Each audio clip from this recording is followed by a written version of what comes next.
Stavano rubando attrezzi e strumentazione edile, ma sono stati scoperti da alcuni residenti. Sono stati proprio i cittadini a dare l'allarme alla polizia, vedendo 3 ladri intenti a razziare il cantiere edile del tram lungo Corso Milano a Padova. Quando i poliziotti sono arrivati sul posto, i malviventi hanno iniziato la loro fuga a bordo di un'auto lanciata a folle velocità lungo le strade della città.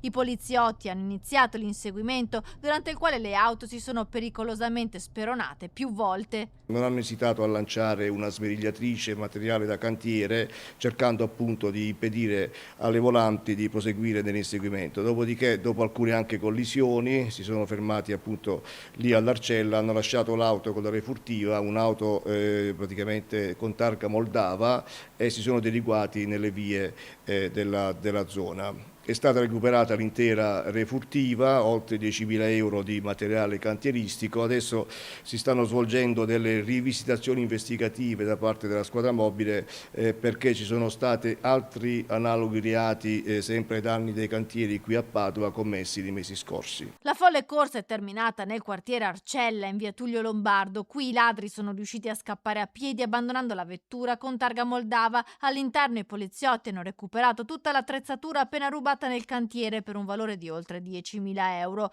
Sul posto anche la polizia scientifica per i rilievi sui veicoli e sugli oggetti recuperati, nella speranza di poter individuare i ladri. È fondamentale, ripeto, la segnalazione, quindi ciò sta a testimoniare, no, proprio quel modello di sicurezza partecipata dove ognuno è attore, quindi no, segnalare significa mettere in condizioni poi i dispositivi di vigilanza sul territorio di intervenire, scongiurare, sventare, come in questo caso il furto di questa notte, recuperare la refurtiva, ed è fondamentale e importante ripeto, la segnalazione dei cittadini, segnalazioni che stanno anche ad indicare che cosa? La fiducia che i cittadini ripongono in questo caso nei confronti delle istituzioni. La refurtiva è stata riconsegnata alla ditta. L'assessore alla mobilità di Padova, Andrea Lagona, ha ringraziato polizia e anche i cittadini.